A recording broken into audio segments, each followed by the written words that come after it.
예. 오늘 본문은 마태복음 10장 1절에서 15절이고요. 제목은 성도의 고귀한 책임이라 이렇게 제목을 했습니다. 언제나 그 새로운 신분이나 또 새로운 그 지위를 가지게 되면은 거기에는 그 지위가 주는 어떤 권한을 갖게 됩니다. 어떤 또 혜택을 이제 가지게 됩니다. 그리고 또한 그에 걸맞는 책임도 가지게 됩니다. 그래서 우리가 흔히 세상에서도 이런 말들을 많이 하죠. 큰 힘에는 큰 책임이 따른다 하는 말입니다. 우리는 이러한 사실을 잘 알고 있습니다. 그러니까 고귀한 신분일수록 지위가 있으면 있을수록 그것에 대해서 책임을 가져야 하는 일들이 커지는 것이 이게 당연한 상식입니다. 그래서 오늘날 많이 세상에 그 혼란이 일는 원인 중에 하나가 뭐냐면 바로 이 권리는 주장이 되는데 자기가 마땅히 해야 할 책임에 대해서 외면하는 바람에 많은 문제들이 일어나고 있는 것을 우리는 보게 됩니다. 이와 마찬가지로 우리 성도에게 있어서도 마찬가지라는 것입니다. 여러분은 여러분 자신들을 어떻게 생각하고 계십니까? 우리는 성도지요, 그죠? 성도라는 것은 굉장히 존귀한 신분입니다. 그래서 이 성도라는 것은 그저 아무에게나 불릴 수 있는 그런 것이 아니에요. 성도가 되었다는 것은 이 성도라고 불리기 위해서는 십자가가 필요했다는 사실을 우리는 잊지 말아야 됩니다. 그러니까 우리가 성도로 불리기 위해서는 그저 성도라고 부르니까 성도가 되는 것이 아니고 이 성도라고 우리가 불리는 이 일을 위해서 우리의 하나님께서 인간의 몸을 입고 이 땅에 오셔서 십자가를 지시고 피를 쏟으셔서 우리에게 성도라는 이름으로 불릴 수 있도록 우리에게 해 주셨다는 겁니다. 그러니 성도라는 이 신분, 이 지위가 갖는 고귀함, 존귀함이라는 것은 이루 말할 수가 없는 것입니다. 그런데 이렇게 존귀한 만큼 이 성도에게는 또 뭐가 있겠죠? 성도에게는 좋은 혜택만 있는 것이 아니고 성도로서 누릴 것만 강조되는 것이 아니고 성도로서 책임을 져야 하는 일도 그 막중함도 있다 하는 것을 이 성도라는 이름 속에서 우리는 생각할 수 있어야 하는 겁니다. 그래서 오늘 이 본문을 보면은요, 어떤 말씀인가 하면 예수께서 12 제자를 부르시고 그들에게 사역을 맡기셨어요. 그리고 맡기시고 그들에게 내보내시면서 그들에게 여러 가지 어떤 지침들을 내려주시는 그런 말씀이 오늘 본문의 말씀입니다. 그런데 여기에서 우리가 첫 번째로 눈여겨볼 것은 이거예요. 뭐냐면 여기 보면 예수께서 부르시고 보내시면서 맡기신 일이 어떤 일이냐 하는 거예요. 어떤 일이냐 할 때 오늘 본문 1절에 보니까 이렇게 말씀하고 있어요. 1절을 한번 볼까요? 예수께서 그 12 제자들을 부르사 더러운 귀신을 쫓아내며 모든 병과 모든 약한 것을 고치시는 권능을 주시니라 라고 해서 여기 보면 예수께서 제자들에게 예수님이 행하신 일을 하도록 권능을 주셨다는 거예요. 자, 여기 7절에도 볼까요? 7절에 보면 이렇게 되어 있습니다. 여기 예수님 말씀이 이렇습니다. 7절에 너희가 7절에 보면 가면서 전파하여 말하되 천국이 가까웠다 하고 병든 자를 고치며 죽은 자를 살리며 문둥이를 깨끗하게 하며 귀신을 쫓아내되 너희가 가서 거저 받았으니 거저 주어라, 이렇게 말씀하고 있는 것을 보게 됩니다. 여기 보면은요, 예수님이 맡기신 일을 하려는 거예요. 그러니까 예수님이 어떤 일을 맡기셨는가? 다른 게 아니고 이런 일이에요. 뭐냐면 예수님께서 맡기신 일은 예수님이 하신 일을 더욱 풍성케 하는 일에 보냄을 받게 하셨다는 거예요. 그러니까 제자들의 사명은 뭐냐? 제자들의 사명은 예수님이 가르치시고 전파하시는 천국 복음을 어떻게 한다고요? 더욱 그들이 확대시키고 더욱 풍성하게 하도록 보내심을 받았다는 것입니다. 그래서 이것이 뭐예요? 이것이 바로 제자를 불러서 맡기신 사명이요 책임이라고 말씀하고 있는 거예요. 여러분, 우리 한번 창세기 12장에 한번 가볼까요? 창세기 12장에 가보면 창세기 12장 1절에서 3절입니다. 한번 보세요. 이렇게 하나님의 말씀이 기록되어 있습니다. 여호와께서 아브라함에게 이르시되 너는 너희 본토 친척 아비집을 떠나 내가 내게 지시할 땅으로 가라.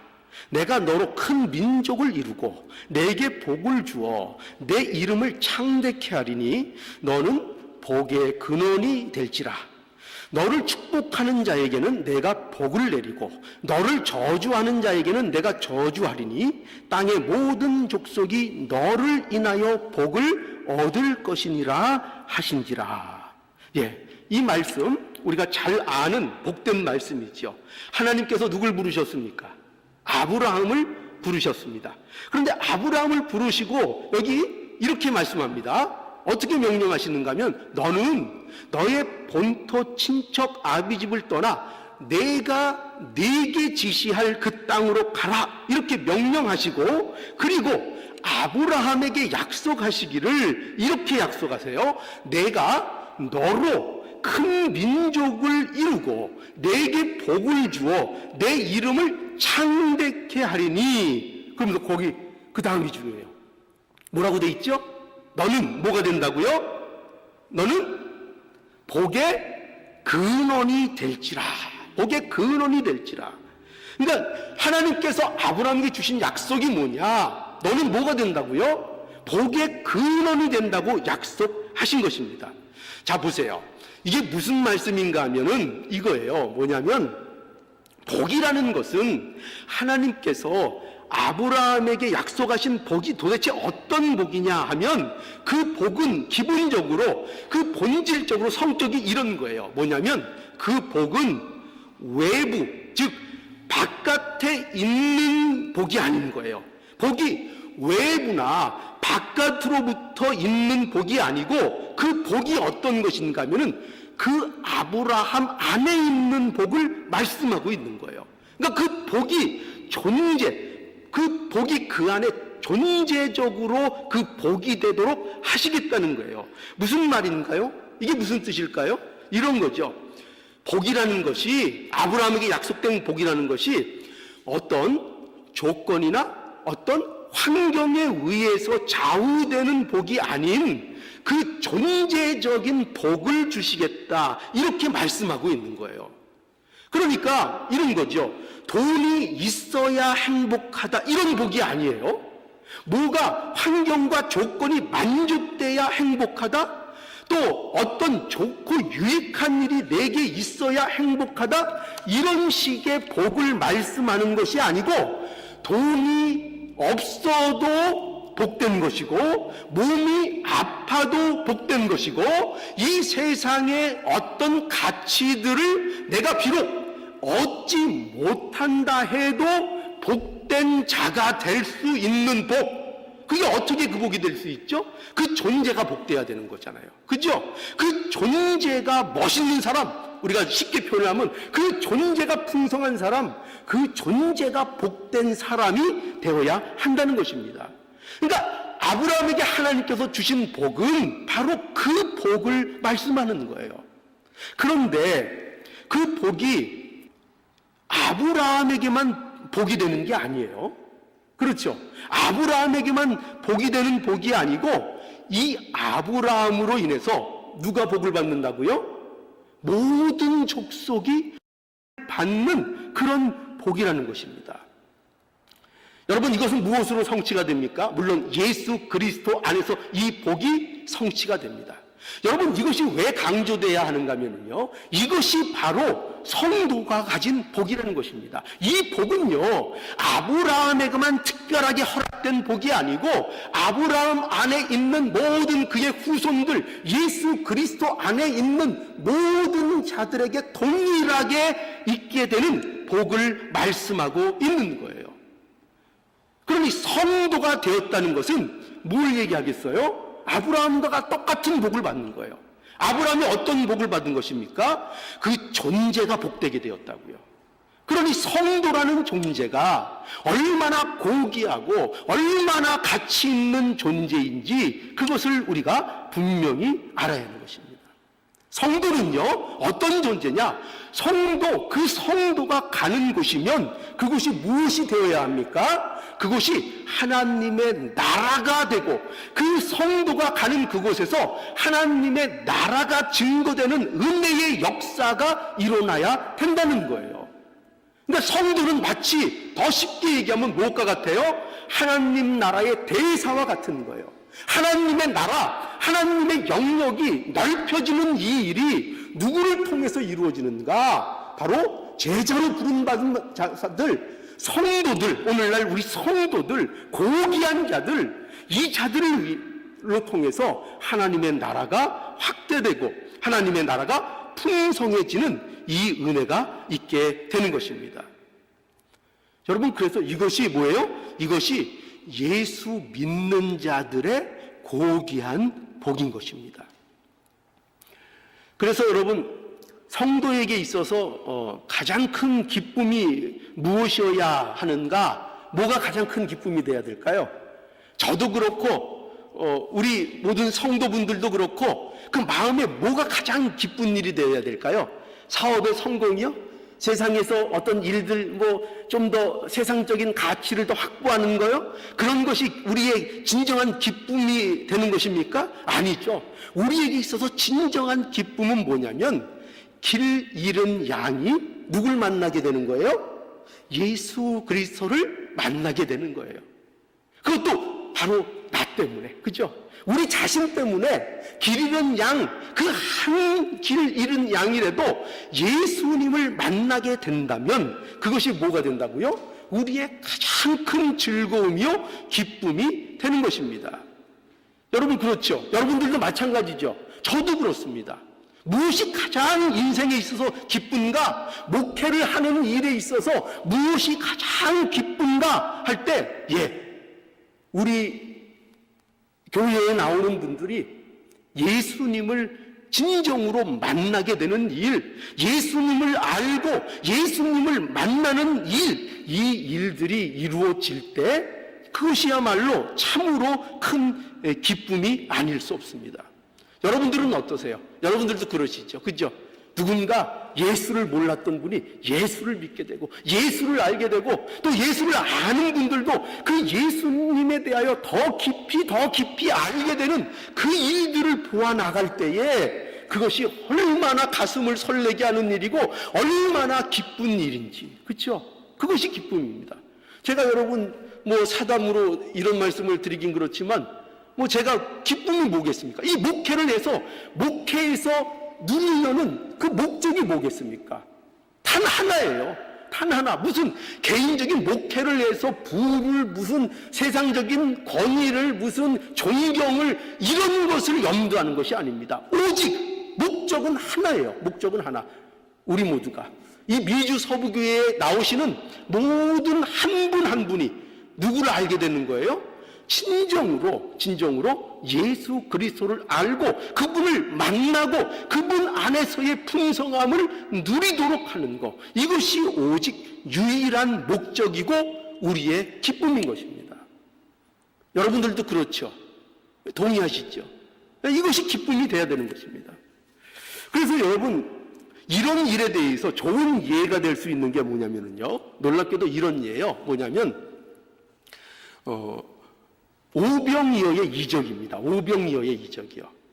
예수께서 떡 5개 그리고 물고기 2마리를 가지고 장정만 5,000명이 넘는 무리를 풍족하게 먹이신 사건입니다. 그런데 이 오병이어의 이적에서 우리가 놓치지 말아야 될 그 내용이 있어요. 그건 뭐냐면, 우리가 이제 오병이어의 이적, 이런 거, 기적을 대할 때면은 언제나 그 기적에 우리가 초점을 맞추게 되잖아요. 물론 그거는 굉장히 놀라운 일입니다. 그런데 우리가 그거 보는 바람에 우리가 자주 놓치는 게 있어요.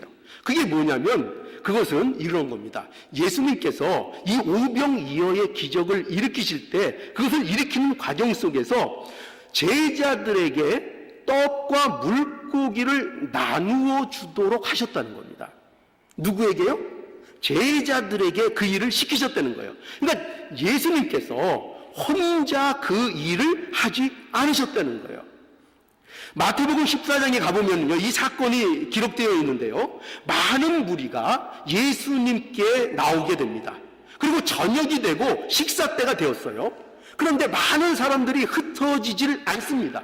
그래서 이러한 상황이 되자 제자들이 예수께 건의를 하지요. 어떤 건의를 합니까? 이 무리들을 보내서 마을에 들어가게 해서 먹을 것을 사 먹게 그렇게 하라고 그렇게 예수님께 건의를 합니다. 그러자 예수님께서 하신 말씀이 뭐냐면 이런 말씀을 해요. 놀랍게도 갈 것 없다. 너희가 먹을 것을 주라. 누구에게 말씀하신다고요? 제자들에게 먹을 것을 주려는 것입니다. 이 대목이 사실은 오병이어의 이적에서 가장 중요한 대목이라고 할 수 있는 거예요. 예수께서는 제자들에게 너희가 무리에게 먹을 것을 주라 이렇게 말씀하고 있는 거예요. 자, 그러면서 어떻게 하셨어요? 떡 5개와 물고기 2마리를 가져오게 하시고 그것을 무리를 잔디 위에 앉게 하시고 하늘을 우러러 축사하시고 떡을 떼어 누구에게 줬어요? 떡을 떼어 누구에게 줬어요? 제자들에게 주셨어요. 제자들에게 주니까 그 제자들이 그 모인 무리들에게 나눠줬습니다. 그리고 그것을 먹도록 만들었습니다. 그래서 그 결과가 뭐라고요? 그 결과가 다 배불리 먹고 남은 조각이 12바구니가 차게 되었다. 이렇게 말씀하고 있는 것입니다. 먹은 사람은 여자 아이 외에 5,000명이나 되는 무리가 풍성하게 그 잔치에 참여하게 되었다. 이렇게 말씀하고 있는 것입니다. 근데 여러분 보세요. 바로 이 일을 우리가 하도록 보내심을 받았다는 거예요. 이 제자들의 모습을 통해서 보내는 거예요. 우리가 성도라는 자들이 제자가 어떤 일에 보내심을 받았는가? 주님이 이루시는 그 일을 더욱더 풍성하게 베푸는 그 일에 제자들이 부름을 받았고 그 제자들이 보내심을 받고 오늘날 우리도 그 일을 위해서 보내심을 받은 자들이라는 이것을 분명히 알아야 한다는 것입니다. 여러분, 세상에는요, 길을 잃은 양과 같이 유리하며 고생하는 자들에게 생명의 주님을, 천국의 복음을 나눠주고, 그렇죠? 이게 뭐라고요? 이게 바로 성도의 책임이요 사명인 것입니다. 그들을 풍성케 하는 거예요. 뭐로요? 하나님의 복음으로요. 천국 복음으로요. 이것이 뭐라는 거예요? 이것이 바로 저와 여러분들이 맡고 있는 고귀한 책임이라 이렇게 말씀하고 있는 것입니다. 그래서 예수께서 제자들이 사역을 할 때에 이제 어떤 원리 속에서 이 사역을 해야 하는가 하는 것을 그 지침을 오늘 본문에 보면 또 말씀해 주고 있습니다. 그래서 이 지침이 곧 성도들의 사역을 풍성케 하는 또 원리이기도 합니다. 그것을 어떻게 말씀하고 있는가 하면은, 자, 그거 오늘 본문이 이렇게 얘기하고 있습니다. 첫째는 이 복음의 사역이 어떤 것인가 하면 바로 그것은 은혜의 사역이 되어야 한다. 이렇게 말씀하고 있는 것입니다. 어떤 사역이 되어야 된다고요? 이 고귀한 사역이 어떻게 해야 더욱더 풍성하게 누릴 수가 있는 사역이 된다고요? 이 사역을 은혜 가운데로 이 사역을 이루어 나가야 한다는 것입니다. 자, 그래서 오늘 본문 한번 보시죠. 7절과 8절 한번 볼까요? 가면서 전파하여 말하되 천국이 가까웠다 하고 병든 자를 고치며 죽은 자를 살리며 문둥이를 깨끗게 하며 귀신을 쫓아내며 너희가 거저 받았으니 거저 주어라.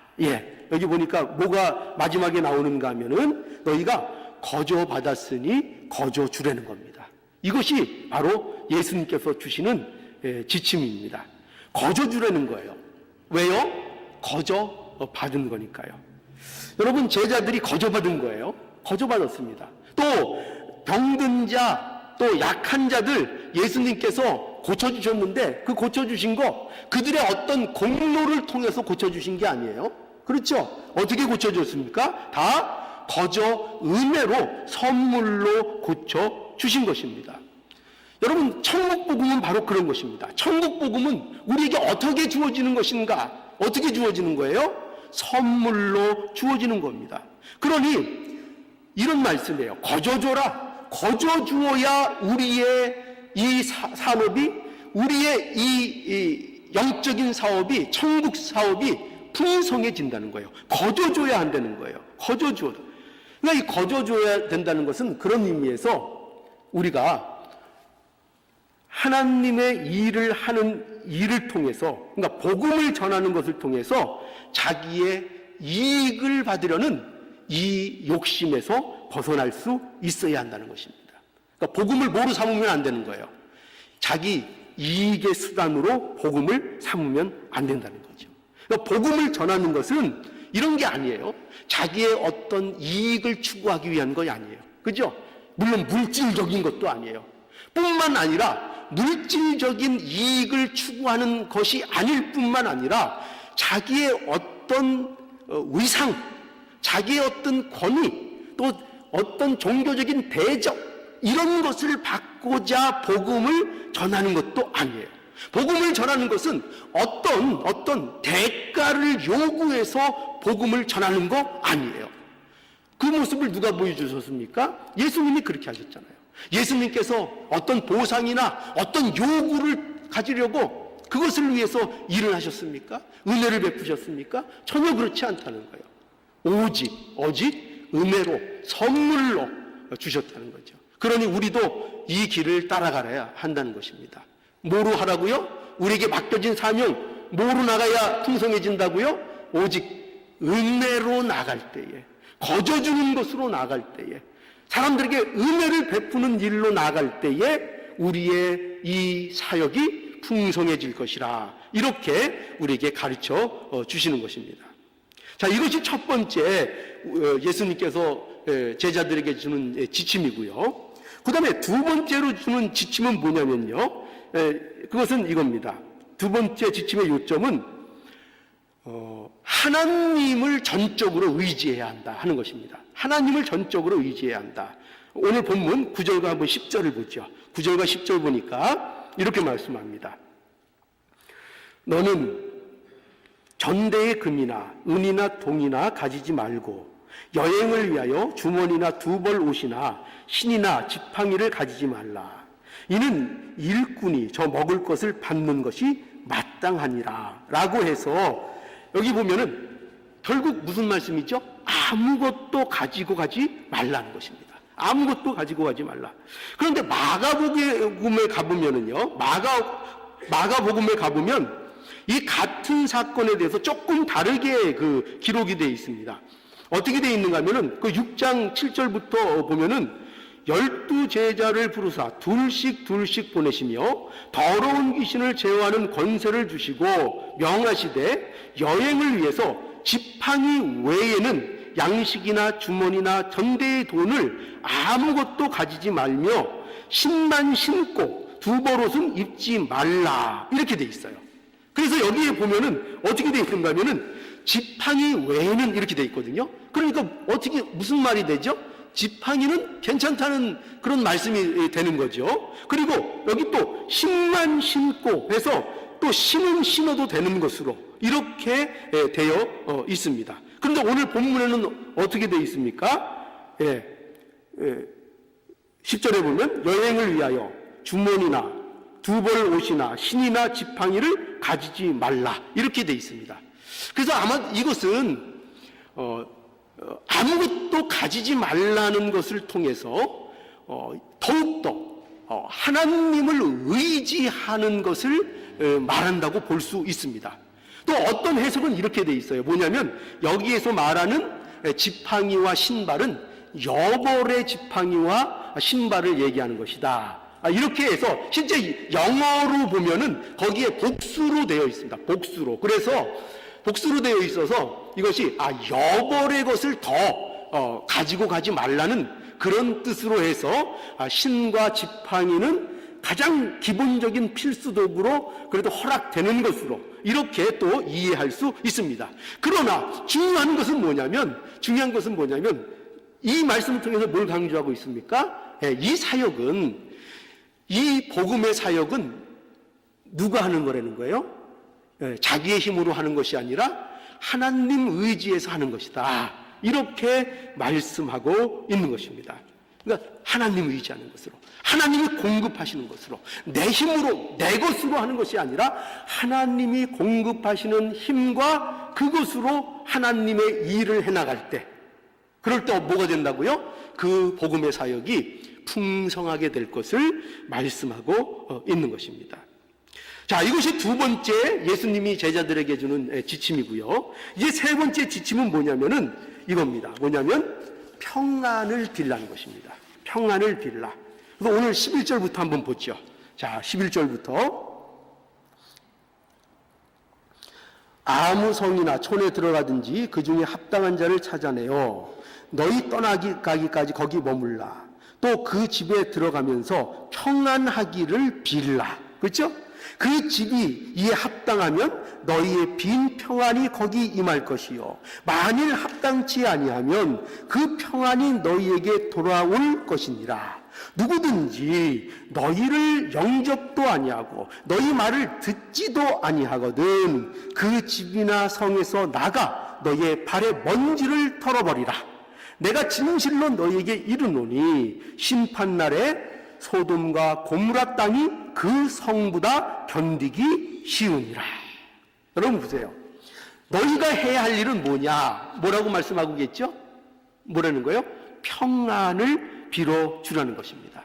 평안을 빌어주라는 건 무슨 말이에요? 복을 빌어주라는 거예요. 복을.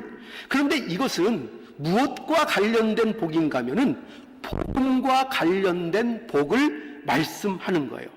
그러니 누구든지 복음을 받고 믿는 자에게는 너희의 비는 평안이 뭐가 되겠습니까? 그들에게 복으로, 평안으로 그들에게 임하게 될 것이고 예수 그리스도를 믿지 않고 복음을 받아들이지 않는 자들에게는 이 빈 평안이 아무 관련이 없게 되어 있다. 이렇게 말씀하고 있는 것입니다. 그래서 뭐라 그래요? 그 집에서 만약에 그 복음을 거부하거든, 그 천국 복음을 거부하거든, 그 집에나 그 성에서 나가서 너의 발에 먼지를 떨어버리라. 이렇게 말씀하고 있는 것을 보게 됩니다. 그러니까 여러분, 예수님의 사역을 거부할 때 그거에 대해서 낙담하지 말라는 거예요. 복음이 증거되고 복음을 증거하고 나갈 때에 하나님의 일을 풍성케 하는 일에 그것을 다 모든 사람들이 받아들이지는 않는다는 거예요. 반드시 복음이 있으면 그 복음을 받아들이는 하나님의 자녀들이 있을 뿐만 아니라 또 그 복음을 완강하게 거부하는 자들도 반드시 있다는 거예요. 그러니 거부될 때 그것으로 인해서 낙담하지 말라는 거예요. 그것은 너무나도 당연한 거라는 거예요. 그러니 그것으로 인해서 낙담하지 말고 그죠? 발에 먼지를 털어버리라. 예, 그것에 대해서 관여하지 말라는 거죠. 너무 낙담하지 말라는 거예요. 중요한 건 뭐냐? 중요한 거는 예수를 믿는 거예요. 그죠? 예수를 믿는 거예요. 예수를 안 믿는 자는 여러분, 그죠? 이런 말씀이 왜 강조되는가 하면은 왜 이게 좀 냉정하지 않습니까? 그죠? 발에 먼지를 떨어버리라. 돌아서라. 냉정하지 않습니까? 왜 이것이 가능한가 하면은 이거는 영적 분별력을 가지는 거예요. 영적 분별력을 가져서 결국 예수를 믿지 않고 거부하는 자는 결국 어떤 겁니까? 함께 할 수 없다는 거예요. 아무리 인간적으로 친하고 인간적으로 한자리에 있고 아무리 시간을 같이 보내고 해도 결국 예수를 믿지 않는 자는 함께 할 수 없다는 것입니다. 예수 안에 함께 있어야 하는 것입니다. 그래서 우리가 할 일은 뭐냐? 우리가 할 일은 평안을 비는 일입니다. 그 평안이 그들의 복이 되는가, 복이 되지 않을 것인가 하는 것은 그것은 하나님에 달려있는 것입니다. 우리는 뭐만 하면 된다고요? 평안을 빌면 되는 것입니다. 우리가 심판자로 나서면 안 됩니다. 우리가 할 일은 뭐라고요? 어디에 가든지 누구에게든지 평안을 빌고 복음을 전하는 것입니다. 그러면 어떻게 된다고요? 그들이 그 복음을 받기에 합당하면 그 복음을 받아 하나님의 복을 얻게 될 것이고, 그렇지 않으면 거절해서 어떻게 된다고요? 여기 뭐로 마무리되고 있어요? 내가 진실로 너희에게 이르노니 심판날에 소돔과 고모라 땅이 그 성보다 견디기 쉬우니라. 하나님 앞에 있는 것입니다. 그 운명. 그러니까 우리는 복음을 증거하고 평안을 비는 것으로 이미 그 말씀 속에는, 평안을 비는 그 속에는 이미 진리가 증거되는 곳에는 선과 악이, 하나님의 복음과 그것을 거부하는 자들이 명확하게 분별되게 되어 있다는 것입니다. 그 일로 인해서 낙담하지 말라 하는 것입니다. 우리는 뭐만 하면 풍성해진다고요? 뭐만 하면 돼요? 평안을 빌기만 하면 됩니다. 그들에게 축복하고 복음을 전하는 일입니다. 복음을 전하는 일을 하면 되는 것입니다. 자, 이런 일들을 통해서 우리의 복음의 사역을 어떻게 하시겠다고요? 풍성케 하시겠다고 말씀하고 계신 것입니다. 그러므로 이제 우리의 사명의 고결함을 우리가 오늘날 인식해야 됩니다. 이게 어떻게 보면은 우리에게 있어서 가장 현실적인 문제일지 모릅니다. 우리가 이거를 모른다는 거예요. 우리가 갖고 있는 사명, 우리가 책임져야 할 이 내용들이 얼마나 고귀한 것인지를 우리가 인식하지 못하면 안 된다는 것입니다. 그것을 먼저 우리가 인식해야 한다는 것입니다. 우리가 얼마나 귀중한 부름을 받고 있는지. 그래서 우리가 가진 현실적인 문제는 이 일을 안 하는 거예요. 이 일을 안 하는 것입니다. 어떤 일을 안 하죠? 이런 거죠. 오병이어의 기적에서도 보았듯이 예수님께서 떡을 떼어서 주셨는데 그 떡을 무리에게 전해주지 않는다는 것입니다. 이게 문제인 겁니다. 여러분은 어떠십니까? 예수님 우리를 제자로 부르셨습니다. 그죠? 우리를 성도가 되게 하셨습니다. 그래서 우리에게 뭘 나눠주셨다고요? 우리에게 떡을 떼어서 나눠주셨습니다. 그죠? 그 떡 때문에 우리가 살았습니다. 그 떡으로 인해서 우리가 생명을 가졌습니다. 그런데 문제가 뭐라고요? 그 떡을 나눠주지를 않는다는 것입니다. 나눠주면 어떻게 된다고요? 나눠주면 어떻게 됐죠? 네. 장정만 5,000명이 넘는 무리들이 풍성하게 그것을 나누었습니다. 나눠주면 풍성해집니다. 나눠주면 풍성해집니다. 그런데 어떻게 한다고요? 나눠주지 않는다고요. 나눠주지 않고 있다는 것입니다. 여러분, 그 이유가 바로 이겁니다. 뭐냐면 우리에게 맡겨주신 일에 대한 가치를 인식하지 못하는 거예요. 그것이 얼마나 풍요롭고 얼마나 고귀한 일인지, 또 그 일에 우리가 부르심을 받았는지에 대해서 우리가 인식하지 못하고 있다는 것입니다. 여러분, 무엇이 가장 불행입니까? 자기가 가지고 있는 것에 대한 인식이 제대로 되어 있지 못한 것입니다. 자기가 가지고 있는 책임, 이것이 얼마나 막중하고 그것이 얼마나 가치 있고 그것이 얼마나 자랑스럽고 그것이 얼마나 멋있는 것인지를 모른다는 것입니다. 모른다는 것입니다. 여러분 기독교 신앙을 오랫동안 믿으셨죠, 그죠? 교회도 나오고 그러면서 이것을 정말 마음속에 인식하고 있습니까? 인식하고 있습니까? 얼마나 내가 가진 이 믿음이 성도라고 부름받은 이 사실이 얼마나 가치 있고 자랑스럽고 풍요롭고 멋있는 일인지, 얼마나 멋진 일인지 이 가치를 알고 계시냔 말이죠. 그러면 그럴 수 없습니다. 지금처럼 그럴 수 없습니다. 그럴 수 없습니다. 이 사실을 안다면 그럴 수 없습니다. 기독교 신앙이 얼마나 고결하고 풍성하고 멋있고 또 여기다가 또 뭘 붙이면 여러분들이 마음에 공감이 갈까요? 얼마나 재밌고 믿음 생활이 재밌다고요? 복음이 재밌다고요? 천국 백성이 된 것이 그것이 재밌다고요? 예, 재밌습니다. 재밌는 겁니다. 얼마나 멋진지, 얼마나 살맛 나는 것인지 그거를 모른다는 거예요. 모른다는 거예요. 여러분들 아십니까? 아십니까? 그거를 알아나가는 거. 그걸 알아나가는 거. 그러니까 이것을 위해서 우리를 부르셨다는 거예요. 이것을 위해서 우리를 부르셨다는 거예요. 그래서 여러분, 결국 우리에게 현실적으로 가장 중요한 것은 이 사명의 중대함을 우리가 바로 인식하는 것이고 그 인식한 그 사명에 대해서 그 책임에 대해서 우리가 회피하지 않는 것입니다. 이 고귀한 책임을 회피하지 마십시오. 여러분, 우리는 누굽니까? 우리는 오늘 이 말씀을 따라 볼 때 우리는 분명히 제자입니다. 그렇죠? 그리스도인들은 다 제자입니다. 그리고 우리는 성도라 부름을 받는 자들입니다. 우리를 위해서 예수 그리스도께서 십자가에서 피를 흘리셨습니다. 우리가 성도라는 이름을 얻은 것은 그저 얻은 것이 아니라 예수 그리스도의 십자가의 피 흘림 때문에 우리가 성도라는 이름을 갖게 되었습니다. 그러니 우리에게는 그 이름에 합당한 걸맞는 고귀한 책임이 우리에게 있습니다.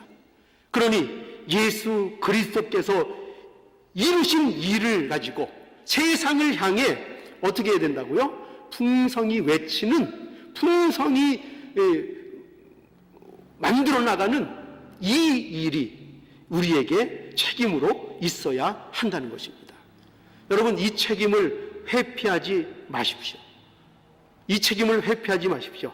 우리가 이 책임을 다할 때 참으로 우리에게 풍성함을 하나님께서 허락해 주십니다. 우리가 성도로 책임 있는 삶을 우리의 성도의 이름에 걸맞게 살 때에 세상은 더욱더 예수 그리스도의 복음의 충만함으로 넘쳐나게 될 것입니다. 또 뿐만 아니라 우리들은 주님의 은혜와 또 그 공급하심과 그 복주심에 대해서 만족하는 우리가 될 것입니다.